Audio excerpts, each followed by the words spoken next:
Welcome to the Coach Debbie Potts Show, where high performers learn how to stop guessing and start aging stronger, not slower. Your host is Coach Debbie Potts, functional diagnostic nutrition practitioner, metabolic health coach, and host of this show. Here, we dive into the why behind fatigue, stubborn weight, hormone chaos, gut issues, and declining performance. Using real data, functional lab testing, metabolism analysis, and simple daily habits that actually move the needle. Whether you're an endurance athlete, an executive, or simply committed to becoming your strongest future you, you're in the right place. Let's get started. All right, Debbie Potts, we're back with Shivani to talk about a new book, and I love the title because inflammation code, as we are just sharing the inflammation code and how I'm talking about being fit and healthy from the inside out, and how chronic inflammation is so much a part of aging athletes, areas of opportunities that they don't know about unless we test, not guess, and figure out how to do things in order of operations. So I look forward to this conversation, talk about your different approach with Ayurvedic medicine and your background and turmeric. So thanks for coming on the show to talk shop. For sure. Thank you for having me. Anytime. I love talking about Ayurvedic medicine. I always find it so fascinating. I was reading over your book. Oh my God, it's just such a different perspective. And it's been around for whatever, thousands of years, right? Yes. Yeah. Over 5,000 years of wisdom and application and trying and testing and figuring out what works. And this wisdom that's in these ancient texts fit exactly what we're dealing with right now. Like right now, what are we as a society? We are dysregulated, vagus nerve dysregulated, gut issues, inflamed, struggling, not enough energy, immune system fighting. And it's interesting because Ayurveda has like a playbook for this, a guidebook. And so that's why I love to teach it. Well, and as we were talking before, it's the audience here, endurance athletes or aging athletes, people are fit and healthy on the outside. Right. And I've really shifted the focus of this podcast from talking about training and fueling and how to do everything. But now it's like, all right, we've done this a long time. We're getting older. I want you to start focusing on being a health optimizer and figuring out what you need to do in middle age now to be your best self in the future. So I call it the future you blueprint, and really looking at what we can do to take ownership now, because we have, I see all the time, people have chronic inflammation, insulin resistant, all these different things. And it's that Goldilocks effect, not too much, not too little, the right amount of exercise, the right amount of stress to create a positive response. So kind of tell me what your purpose is of this book. What's your goal? For sure. So I wrote this book over the course of 2 years. And my dream with this book was to show people that the Ayurveda lifestyle is here to illuminate for us a different way. Right now, in modern day health and wellness, in the longevity space, biohacking space, functional medicine space, we have an incredible amount of tools. And I love the tools. Between the volume of testing we have that can give us data on ourselves, the technologies that are available to help us with optimization, the knowledge base we have around food, deficiencies, micronutrients, what's in our food and what it's doing for us, DNA testing, genetic testing, which highlights so much for us, where we can really personalize for our own care. So all of that I find fascinating, applicable, and so useful. And what Ayurveda said was that last piece of the puzzle. Because oftentimes when I go to functional medicine and I'm at all these conferences, I'm like, yeah, you guys have got me for the majority of what I need. But there's this last piece called lifestyle. And we're talking about lifestyle so much. We're saying, make sure you're sleeping well, make sure you're hydrating well, make sure you're eating well, make sure you're moving well. We know about it.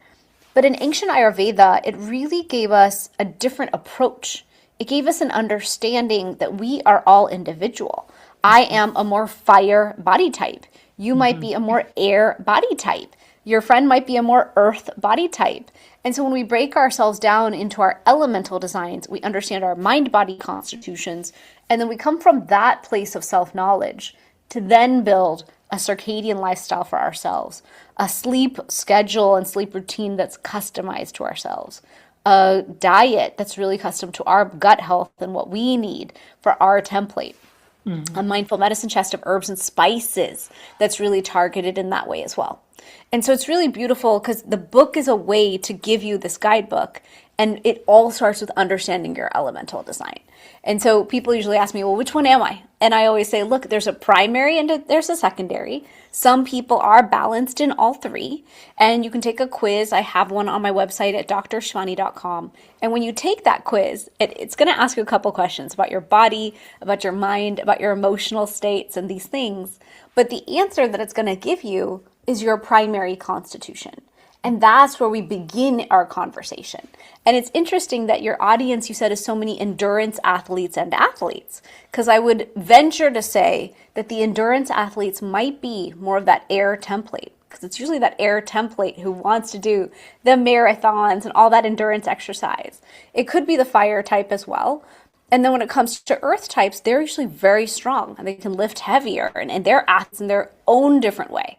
And so it's so important to understand that first piece of the puzzle, because then it informs how we approach the rest of things. Because it could be that we're battling against our own nature, and that is what is causing so much struggle with our health. Yes, I find that as a practitioner, we look at collecting clues. We're a health investigator, looking at the data, but looking at the lifestyle and what you're doing. But I love your approach is tying in kind of ancestral health from a different era is looking at Ayurvedic medicine and how these different constitutions can play. So let's talk a little bit what that even means and the different types. Because I took the quiz a little bit in the book. I kept going back and reading through, like, it's tough to figure it out. So you kind of explain what that even means, the constitutions, and what the different types are. For sure. Okay. So this is a concept from Ayurveda called the doshas. And I took that wisdom and knowledge and translated it into something bigger called elemental design, where knowing your design type is your kind of guidebook playbook. So the first type, the first mind-body constitution, we call Vata. Here in the West, we pronounce it Vata. And so a Vata body type is someone who's air and ether. So the properties of air are always in motion, can be dry, can be something that's cold. And when it comes to air, you can imagine air could be a beautiful breeze in the forest, or could be like a tornado, could be violent, could be really always in motion in a pretty extreme way. And so air people, Vata people, tend to be taller or shorter than anyone in their demographic. They tend to be either petite and small boned or just taller and lankier. So that's like one easy give on a Vata person. Another one is they could have dry, brittle hair. Maybe they have longer features, so long oval face, maybe smaller eyes, maybe dry, brittle hair. They tend to have dryness of the skin, dryness of the nails, everything's drier. They tend to, personality-wise, have an energy field that's always in motion, and they always want to be in motion. So this is someone who doesn't want to sit still. They don't want a job that requires them to sit still. They love to run and move and be in motion. And so that's why when you said, when you said endurance athlete, I'm like, that is a Vata body type, because only my Vata friends hit pandemic and were like, I ran 15 miles a day. And I was like, the rest of us stuffed bread in our faces. I don't know what you people were thinking, but okay. Netflix nonstop binge, right? Yeah, and so it's just interesting to see how the templates react in different situations. That would be, just to throw in, that's a good experiment. What did you do March, April 2020? What were you doing? Exactly. My cousin was like, I biked 15 miles a day. And I thought, whoa, that is classic Vata. Us Pittas, I opened up cookbooks and I just started cooking and eating and like, I'm in Florida, so we were gathering in small groups, but we were like partying like rock stars in our little tiny groups of like 1-2 families. And then Kaphas, whole different experience, right? Earth energy. They were like, I just love my people. I'm going to stay quiet. They were eating like us, the fire types. So it's just interesting to see how everyone reacts. But yeah, the Vata type of person, personality-wise, is someone who's always in motion, always on the go. They're the creatives because they're lighter. They have more access to this magical wisdom from the universe and from above. And so they are people who are always tuning into those creative ideas, the writers, the artists. This is someone who health-wise can struggle with very light disrupted sleep, because of dryness of the colon, they can struggle with constipation. This is someone who can struggle with insomnia, anxiety as well, too much movement of that air energy. And this is someone who might start things and not finish because they're just off to the next thing. And a classic Vata trait is they can go through the whole day, like drinking things and snacking, but not eating a real meal. So it could be someone who's like, I had green juice, I had coffee, I had some, celery. I forgot to eat. I'm so tired. I wonder why. And you're like, it's dinner and you didn't eat a real meal? How did you do that? Those are very Vata traits. Right. So yeah, so I don't know if you're like that, but sometimes Vatas are like, yeah, I don't really have to eat. I just keep going. And the rest of us are like, how'd you do that? We didn't know that. And Vatas can have a hard time gaining weight, which is unique to the Vata body type. Then you have the second one, Pitta. Pitta's fire. And Pitta's fire with water. And in the West, we pronounce it Pitta. So a Pitta person, if you can imagine a fire energy, runs hot. It's sharp. It's like a volcano in a very extreme sense, or a healthy campfire when it's healthy and good. And so a Pitta type is someone who's medium bodied, tends to have reddish skin, reddish hair. They tend to have early graying in their hair. They tend to be more like medium body. So they're not on the light side of Vata, they're not on the heavier, stronger side of Kapha, they're right in between. Pitta people, personality-wise, are sharp, leaders, passionate, organized, driven, like a fire. They're a fiery person. They're just going to go for it in life. The only issue is Pittas don't know how to self-regulate very well because they want to overshoot, overburn, all those things. So Pitta people tend to be inflamed, struggle with heartburn, struggle with anything inflammatory, tend to get hangry. So you don't want to know a Pitta person when they are hungry because it's never going to be good. So I teach all my Pittas to really manage themselves with self-care, taking breaks, treating themselves like a nuclear reactor. So cool, calm, summer foods, hydration, cooling drinks, and a rhythm through their day around their food and around their self-care, around their sleep, honoring sleep, so they clear inflammation going into the next day. And so anytime a Pitta's a volcano, they're going to really react, and kind of everyone around them is collateral damage because of that anger, frustration that comes out of them. And then finally, the third one is Kapha. Kapha is earth energy, so earth and water. This is someone who is stronger, sturdier. This is someone who's got bigger bones. This is someone who has round features, so round face, round eyes, oily, curlier hair. This is someone who's very earth, one at a time, like one decision at a time, one step at a time. They are deeply loyal to the people around them, caring about everyone else first. This is your protector. So in a man, it's this very protector, mountain energy, very solid. And in a woman, it could be a very caretaker energy. So this is someone who, with their health, can struggle with their metabolism. We need help getting that energy revved up and moving. This is someone who can struggle with depression or feeling low. They can struggle with congestion, anything around asthma and congestion in the lungs. So we want to support them with more dryness, actually, and well-cooked warm meals that help them with their metabolism and digestion. And then we want to help them to move their energy first thing in the morning. So the homework with Kapha is, I know that when you end your day and you sit down, you're done for the day and you cannot get off the couch. Totally understandable. But let me show you how to leverage your Kapha energy, move it in the morning, build your day, and then end it in peace, which is what a Kapha wants, is that peace and that quiet. I love that. Now, do you see patterns of those different types in when you do, say, genetic report and functional labs? Can you put it together? Or is it black and, not crossing over at all? Good question. So when I was writing the book, I found a study, and there's many studies being in India now that correlate your dosha, your constitution, to your health struggles or your disease pathology and these things. I think in the future, and hopefully not in the not too far future, we'll start to correlate our own genetics to our own test, our own patterns, our own functional tests. I can say that when we as Ayurvedic practitioners look at someone, we can already based on the elemental design, predict what we're going to see. And I'm curious, as I bring Ayurveda more into functional medicine, will I be able to say, because I do that a lot, I'll get on the same call for the patient with the functional medicine doc, I'll say, I think it's this. And then I'm curious to see how the tests will come out and correlate to that data. So I can't wait to see that studied on much bigger scale. Yeah, because I've been looking, all the information, but looking at genetics and just actually doing practitioner course for 3x4 blueprint genetic report and looking at how they're doing it. It'd be really fascinating to see that correlation.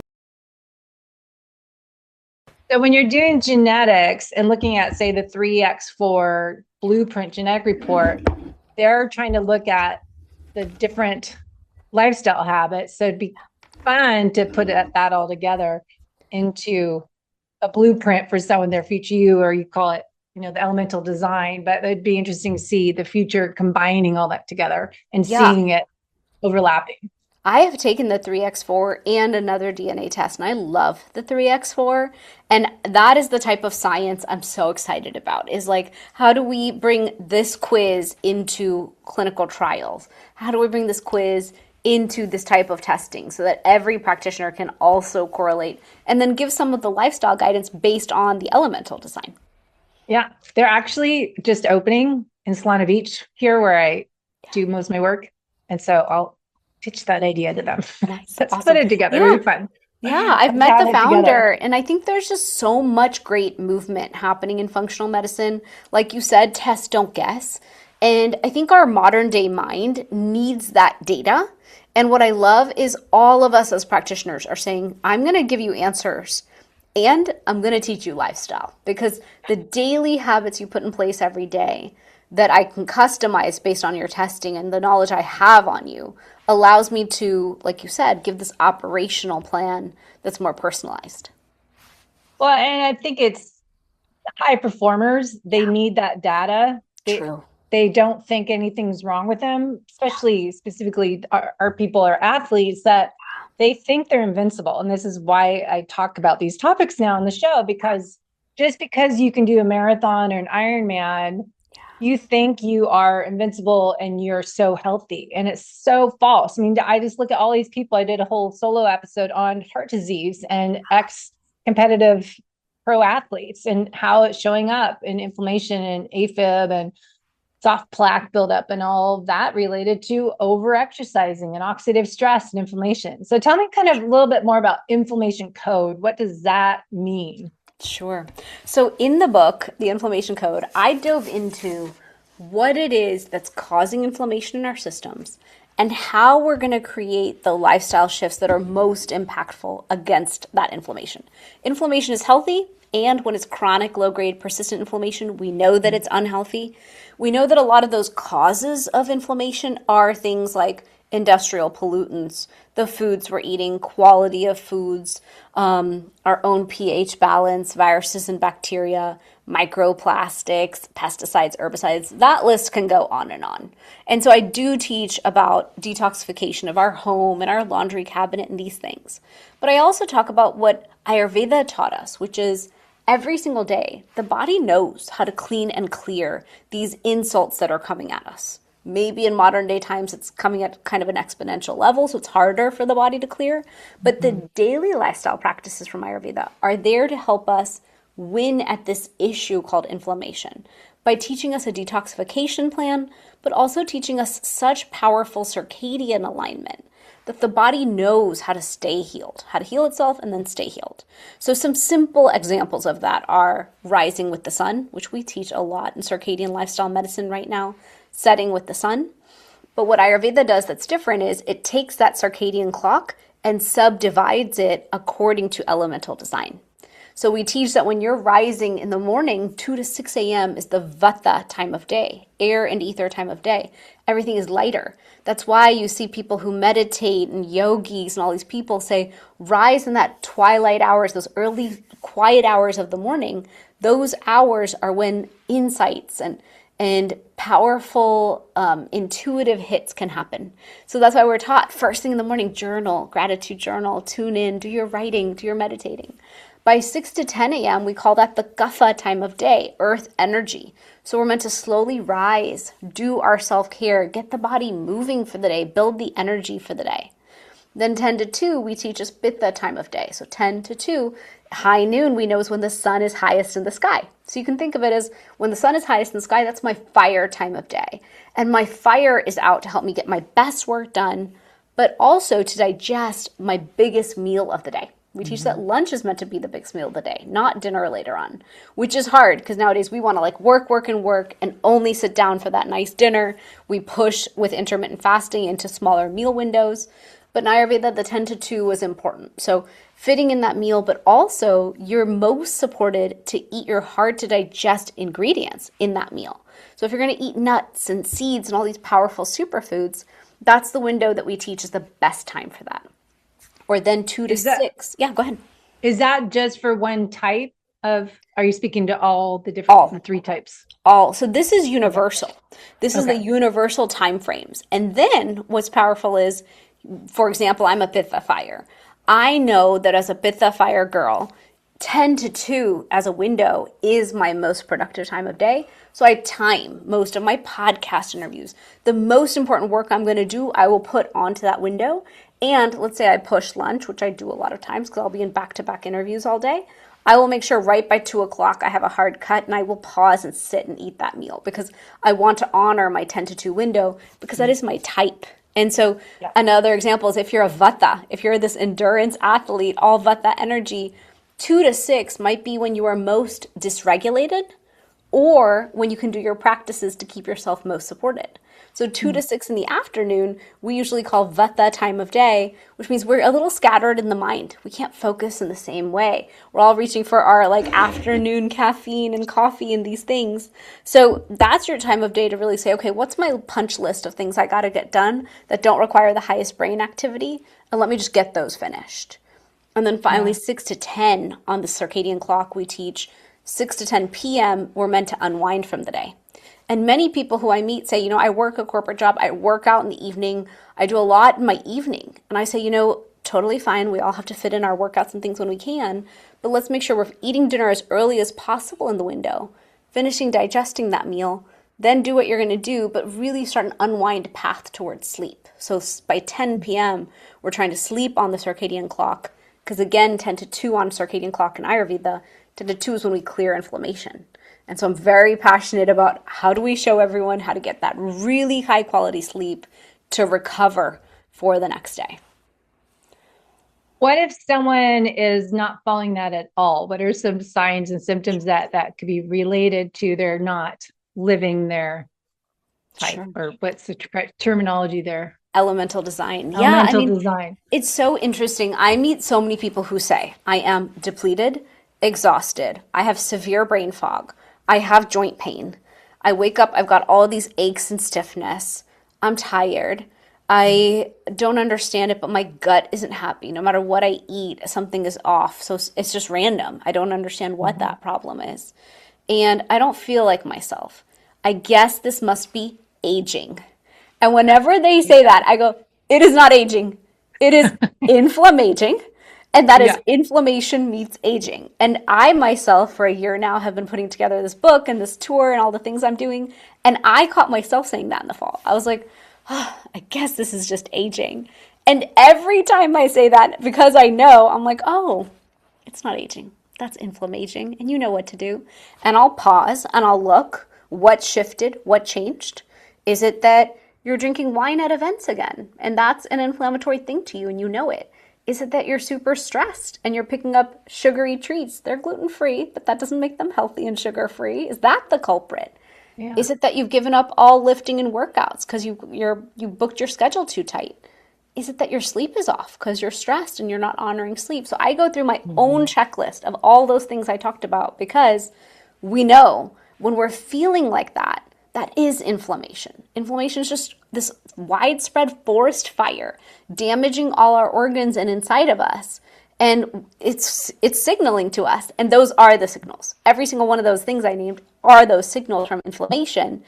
And instead of addressing it, what a lot of us do, and I see this all the time, people are like, well, I just popped in and said, I'm good. There's no pain. There's no inflammation. I'm fine now. And I'm like, guys, it is not a magic pill. And it's certainly not a magic pill without a punishment attached to it. So let's really address the root cause here And then we're talking about true prevention and true longevity. Yeah. Yeah, that's what I keep going into, deeper rabbit holes of what's really happening, and go deeper. Why is that happening? Why is that happening? And looking at the root cause, that you could keep going layer by layer, and then you come up with, this is a good example. So someone that could be very fit on the outside, but inflamed, under recovered, hormonal stress, and just increasing the aging process because of not living to their type of elemental design. Yeah. You know, I have an example of that. I had someone who came to me recently and said, you know, I don't know if you have any suggestions or tips, but I'm having a health struggle. And I was like, okay, just explain it to me. And it was someone who had been an athlete and a youth athlete and had competed in tennis, and at the state level in tennis. And so when he was a teenager, through high school, through college, his coaches, back then we didn't know as much, they would say, oh, you have pain, just take an NSAID. Just pop this, you'll be fine. And so he did. He was like, I was in high school and I had games to play and I had practice and I had to achieve my certain levels and I had competitions and matches I had to get to. So I just took what I had to go play. And I said, no one ever told you that taking 1, 2, 3, or 4 of those at a time, consistently, all the time, could have a negative impact? He's like, no one said that to me. I was like, that is insanity. That is insanity. And it's almost like the antibiotics conversation. I still have pediatricians who I meet, my own kids are only teenagers, my past pediatrician would say, you should just take prophylactic antibiotics. What's the big deal? And I would say, are you not studying anything current in the world right now to make a statement like that to me, that we should do that? We should do them when needed. Swab the kid, test the kid. You tell me it's bacterial, I am happy to comply and listen. I want what's best. I need the outcome called healthy. But we should really be knowing when we're doing these things. So same thing with that. So when we have athletes, they are in this game. They are committed. They are doing their best for their health. They are dialed into their health. I know for me in the past, when I did CrossFit and things like this, I was really dialed in on my nutrition, on my hydration, on my supplementation. You couldn't have told me I wasn't healthy. But go a couple steps further, and what happens the year after and the year after, if you fall flat on your face and you're like, what happened with my health? I think the first place to look is the gut. And so this gentleman who came to me with his health struggles, when I asked him, I said, I need a health history on you. And when he sat to write it out, he said, this is insane. Once you told me NSAIDs weren't the ideal for me for my gut health, and this is a big gut health issue I'm having, I wrote out what happened to me in my childhood, and I have been hospitalized. I have had so many adverse events. Now I'm testing positive for celiac. Wow. And I said, okay, so now we have a history and we have a lot of testing we're going to order. Fine.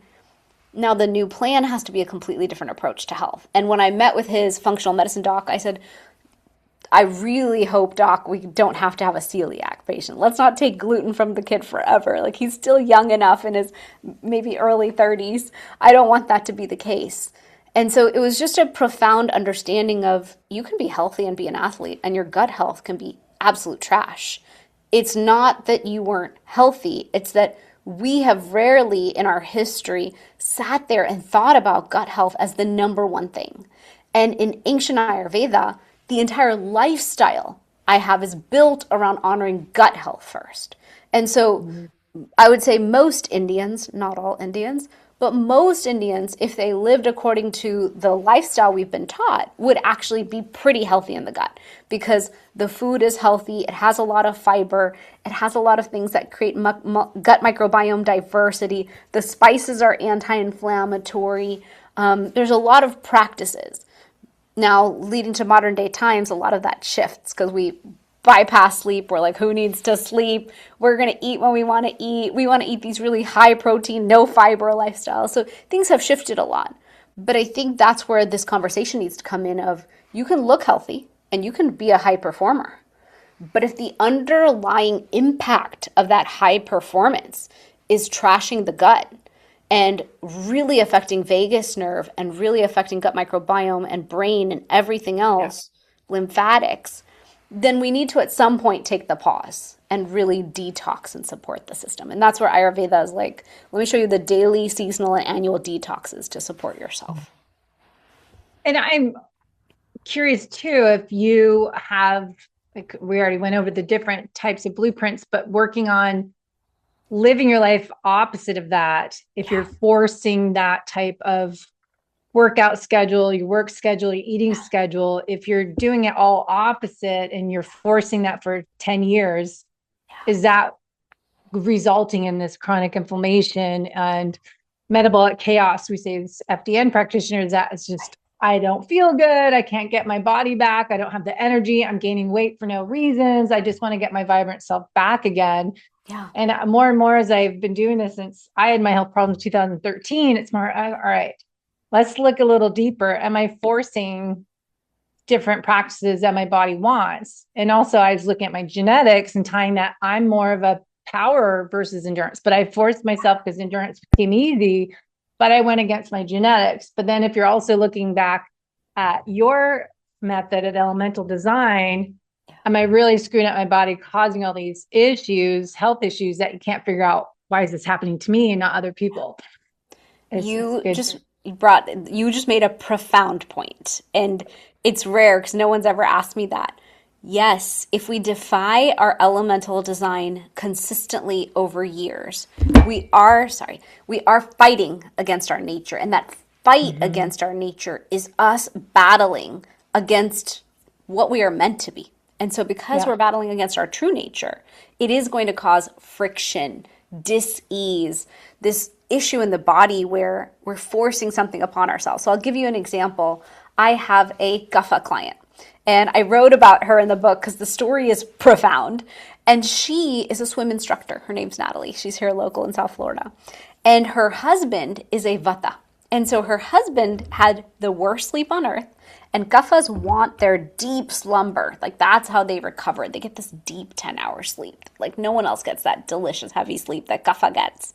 And he was up early in the morning because he's a fitness instructor. He's up all hours of the night. When he gets up, all the cats would get up off the bed and go with him. And girlfriend was nearly in sleep psychosis. Like, she went to the doctor, and the doctor said, if you don't fix your sleep, you will probably murder somebody pretty soon. You need to fix this. And so when I sat down with her, I said, hi, Guffas need sleep. Guffas need space. Guffas need their downtime. Guffas are not fitness instructors who dance on stepped classes. You have to create boundaries here. I was like, how do you create your own bedroom? Like, we need to really make space for this. And luckily, the husband heard all my videos on sleep and thought, you know what? I want a sleep tracker. I want to see if I can win at sleep. I want to see what that does for my health. And so because it's like gamified almost, he got excited. He fixed his sleep. She fixed her sleep. All was well. But it was about showing her that Guffa is actually very water. And so even being a swim instructor, she's all day dysregulating her nature. And her job is in all her free time to go back into her earth energy, stay dry, get grounded. She's in the pool all day, but that doesn't matter. She still needs to exercise and move her energy in the morning. So like you said, it was a very specific personalization for that person. Another example is a Vata. A Vata I had was in this program where they said green juice, intermittent fast, do all these huge fasts, water only. And a Vata person is all air. And so this person became anxious, so stressed, horrible sleep. They were trying something extreme that sounds really good, but it defied their body type. And so when I met her, I said, of course, your body's rebelling against you 100%. You are doing the exact opposite that your body wants. So let's instead give your body what it wants, put you back into a place of healthy and whole, and then we'll get you balanced within this body type. So to your point, the punishment of defying our body type forever is significant dysregulation, inflammation, dis-ease, and pain. Mm-hmm.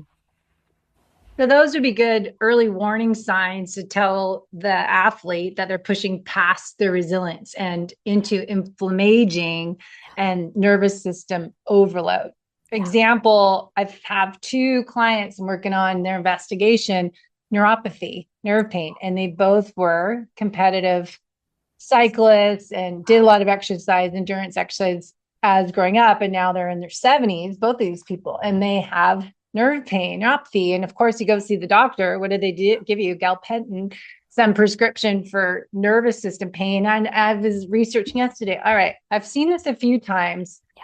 Let's look at the history of this individual and what's built up, and listening to you and reading your books, like, interesting, kind of correlate that together and pick up more thoughts on how this might be defying their type of lifestyle and their schedule. And there's a beautiful synergy between the two. I mean, in FDN, you're learning the entire system to approach their health, and just adding in the understanding of Ayurveda brings in this additional layer of, let me try with them this guidance on earth. Because the counterpose to a Vata person, air and ether energy, is earth energy. And so just bringing in on the lifestyle side, if it's nervous system, how much can we put feet in the grass, feet in the sand? How much, if we can prescribe that for an hour a day, just go sit on the beach, go sit in the park. When the pandemic happened, that's what I did. I really tuned in and I thought, what will I do to save myself and my family? And the answer that came to me was move in nature. That's it. So every day we were in the park, feet in the grass. I would walk with the kids, I would play. And I can truly say that as a Pitta person with a very Vata mind, my Vata mind needed the earth energy to stay grounded. And so I love that we can bring this wisdom of Ayurveda in and really synergy it with the functional. I talked about functional medicine in my books. I wanted everyone to know about it. I was like, if we don't know functional medicine in this era, in this time frame, how are we actually going to manage our health? We need that level of data. Yes, and I agree. I see too many functional medicine people out there, and I had this experience when I started trying to get help, similar to traditional medicine, that they're just doing the labs. It might be functional labs, but what are they doing to treat you? Right. Take this, and this supplement. And what I'm trying to explain is, all right, if you're not working on your foundations, you're not creating flow, you're not working on resiliency, building up that vagus nerve, those supplements aren't going to do anything until you work on you. And I think everyone still wants that. And I did it myself. I want to get better now. I've 3 months until my next race. I want to get back to my life. Just do whatever you can. And so I think it's understanding what we can do and how it's not a pill. True. I mean, I think we're living in a society right now where we want the pill level answer. We want the fast, we want the quick. I created a supplement. GLP-1. GLP-1, just take the injection, you'll magically lose weight and look beautiful. It's like, no, that's not true. That is a tool, but it's a tool on a bigger spectrum of toolkits. And we need to really look at where strategically we would use that and why and how are we going to do it responsibly. But yeah, about 10 years ago, I created a whole supplement company around turmeric from Ayurveda. And what I saw was everyone wants to take the pill for the problem. And it works. I was able to replace NSAIDs in thousands of people. I was able to put into orthopedic offices, and the orthos are like, this is phenomenal. Good job. Like you are winning with my patients. But what I realized was if I don't teach the same group sleep, diet, lifestyle, elemental design, gut health, we're never going to win at those root cause issues of inflammation, and we're going to forever chase with the pill. So I like pills as your quick solution, but only enough that we're like, okay, let's get the fires down. So you have space, time, and energy to now really move lifestyle to lifestyle and create those shifts as well, because you need both. You cannot just keep swallowing 50 supplements. And that's what most of us are trying to do. Yeah. And that's why I love your book and all the examples in it, in the looking at how to create that circadian rhythm, because so many people are wanting that magic solution, but people don't understand to get long lasting results. You actually have to do the work, and it doesn't just happen overnight. It's commitment, is being consistent and taking ownership of your health, that you're the only one that can do it. And I mean, I only say this from my experience. This is why I live where we live now. I wasn't going to change and get healthy until I did a whole drastic life move and change my career basically to focus on this. But it took a big change to not just rely on all those supplements. It's a combination, and an FDN practitioner, they call it DRESS protocol, DRESNS. So the diet, the rest, exercise, stress reduction, and then the supplements combined to create that personalized program. Right. I mean, one question I have for you, if you're working with so many athletes, do you find that they have a hard time shutting off?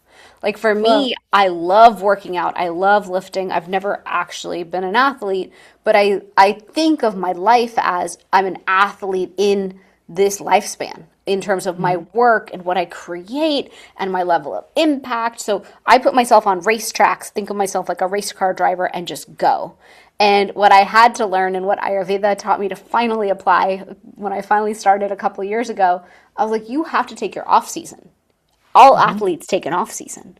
And if you're going to try to run this car 24/7, 365 days a year, that is when the wheels fall off, you crash and burn, and this does not work out.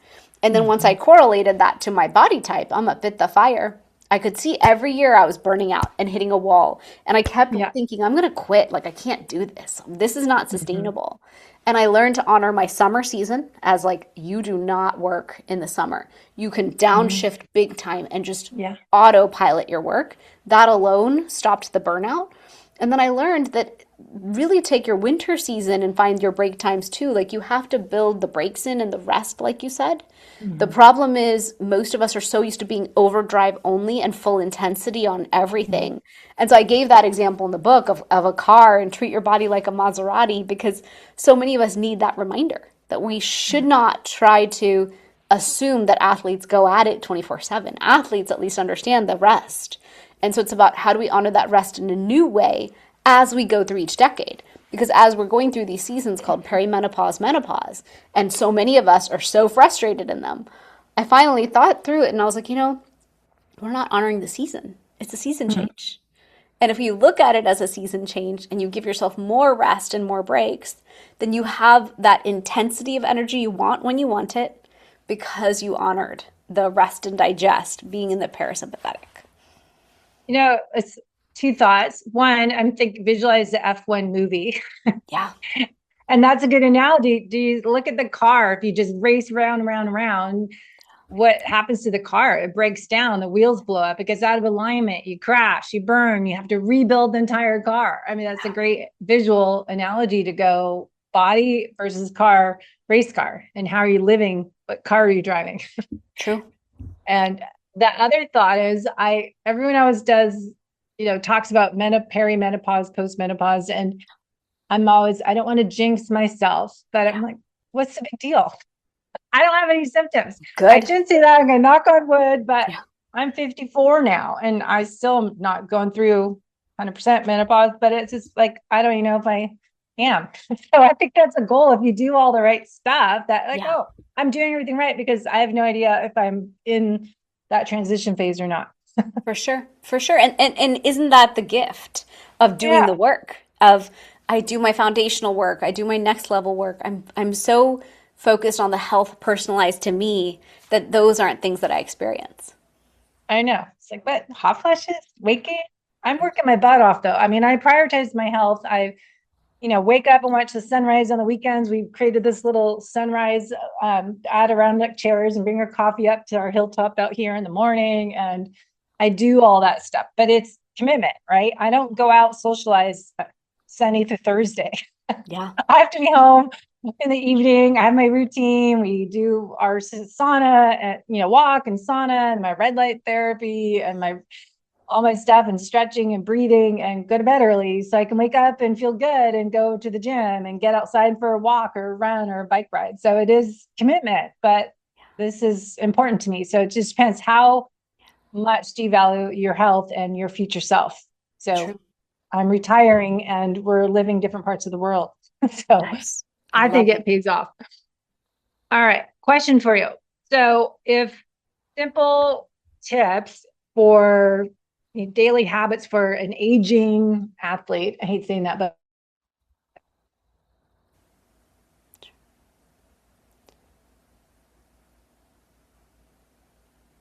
I can't hear you.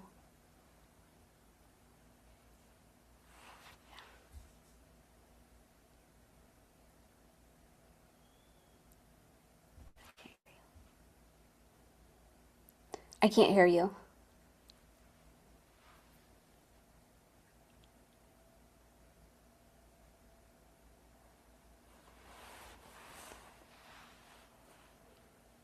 I heard the beginning of your question, but not the end.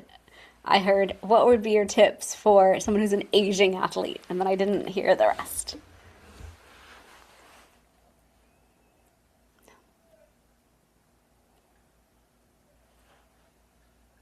It's weird. That is really weird. There you are. Oh. Perfect. Okay, ask your question again and then we can I have wrap. to edit this big time. Okay. So what are some good tips for aging athletes to improve their future self today? Some simple strategies they can implement to, well, first take your quiz, and then what's the next step? Order of operations. Perfect. So number one, go to drshivani.com, take the quiz, come to understand your elemental design. So you can then start to understand how to design your life around your primary element. Secondly, a simple tip we can all do is use a copper tongue scraper. A copper tongue scraper is a simple daily habit, but allows the body to detox. We teach that all the organs of the body are reflected on the tongue, just like in reflexology, they're reflected on the bottom of our feet. And so if we scrape our tongue gently, 7 to 14 times in the morning, that's an easy way to kick off healthy digestive fire, which we call Agni in Ayurveda, and then also kick off detoxification of the body. Another simple tip we teach in Ayurveda is oil pulling. Put a tablespoon of healthy organic oil in the mouth and swish it around for 5 to 20 minutes while you're doing your other morning routines. You can do this one, and it's going to clear the oral microbiome, which we know is connected to the gut microbiome. And so those are a few simple tips. I go through the 12 self-care rituals of Ayurveda in the book, and this book is going to be available in print and on Audible as well, on audio if people are interested. But I love to teach those rituals because daily habits can be detoxing and anti-inflammatory and support the body in functioning better, so that then when we get to our seasonal detoxes or annual detoxes, we've really built all the work in to already be detoxed. So we're winning based on our daily habits. What's with the copper? How does that benefit us versus a different tongue scraper? Good question. Copper is this antimicrobial metal. And so it's one of those things where in Ayurveda, we loved drinking out of copper cups, using copper tongue scrapers. We know that that kept things cleaner and better for us. And then copper is good as a metal for our health as well. Is that too, I don't know, is your book or something I was seeing online, a copper cup to drink your first glass of water in the morning? We teach that the first thing we should do is get a copper lined cup and then drink that water first to create peristalsis and get the system moving and grooving for the day. And that's remineralizing as well to drink it out of a copper lined cup. Do you sell those yourself? No, I don't have a copper lined cup yet on my website. One day I want to have like the whole Ayurveda toolkit. I do have the copper tongue scrapers on my website. Okay. So those are there. And then lastly, I wanted to touch on the turmeric in your teas because last year we had a podcast and you sent me some teas and they're so good and I really love them. So tell us a little bit about the teas and the turmeric. For sure. So I did my PhD dissertation on turmeric, the spice, and it made me very passionate about the benefits of turmeric. I truly believe it's this pretty magical plant and it's multifaceted in the ways that it supports our health. There's so much research on curcumin in PubMed, in all the scientific literature. We have over 17,000 studies on PubMed that show what the power of turmeric is for the body. And one of the main reasons it's beneficial is it affects those master switches of inflammation. So TNF-alpha, NF-kappa B, interleukin-6, all these cofactors. So because it's targeting over 30 different pathways of inflammation, it has a profound effect when we have pain, inflammation, or anything else. So I formulated my turmeric line 10 years ago for doctors' offices, and then everyone's like, no, we want it too. So on my website, I have my turmeric gold and my inflammation relief. Those are my two main formulas for inflammation, and I have thousands of people who take both. It was my doctors who put both together as our pain solution bundle. And then I made those teas because I wanted everyone in whole plant form to be able to use teas as part of their circadian rhythm. So I rise and I have my menopause support tea because I'm in a perimenopausal age and I love those adaptogens and that support. Then in the evening, I get home from work, I have unwind tea to unwind from the day. Cortisol reduction, anxiety reduction, calms down the system. Then I made deep sleep tea, so we have a sleep hygiene ritual before bedtime that's full of powerful adaptogens like ashwagandha and brahmi and calms the mind and digestive system and nervous system for a better night's sleep. So I'm all about how do I show all of us how to use Ayurveda in a beautiful, delicious way to get what we want out of our life. And that's where those teas came from, was I needed a solution for all those things, and I made those for all of us. And not for women only, right? The men could use that. The menopause tea adaptogens, I think men need that as well. I know. I need to make a second label. I had a man come to me once. He's like, I need help with libido, energy, all these things. He had just gone through a treatment of his health and prostate. And I was like, Shatavari, the adaptogen, works both ways. It's equally good for female reproductive organs as it is for male reproductive organs. And so I ended up giving that to him, and he's like, if we could do a different package than menopause support tea. So yeah, for sure. Yeah. Man, you pause, and men, you pause. There you go. I like it. Well, thank you so much for your time today. Such great information. And where is it best to find the book or buy the book? For sure. So the book is on my website, shivanigupta.com, my name, ShivanIGupta. And I'm at Dr. Gupta on Instagram, social media, YouTube. And then my new podcast is called The Inflammation Code. It's really my same podcast, but new name. And then my supplement company is Fusionary Formulas, Fusionary. And we made a special code, Coach Debbie Potts, will give everyone 15% off. Amazing. Well, put that all in the show notes. People can click on the links below. But thank you so much for everything you're doing and integrating it into all one so we can improve our future selves. Thank you. Thank you so much for having me. Thanks for listening to the Coach Debbie Potts Show. If today's episode sparked a light bulb moment, that's your sign to stop guessing and start building your personalized future you blueprint. You can learn more or book a discovery call at www.debbiepotts.net. Be sure to follow the show on YouTube, Instagram, and Facebook. Just search Coach Debbie Potts. 2 T's. If this episode helped you, please subscribe, rate, and review. It's how we help more people age with strength, energy, and clarity. Until next time, remember, age is inevitable. How you age is not.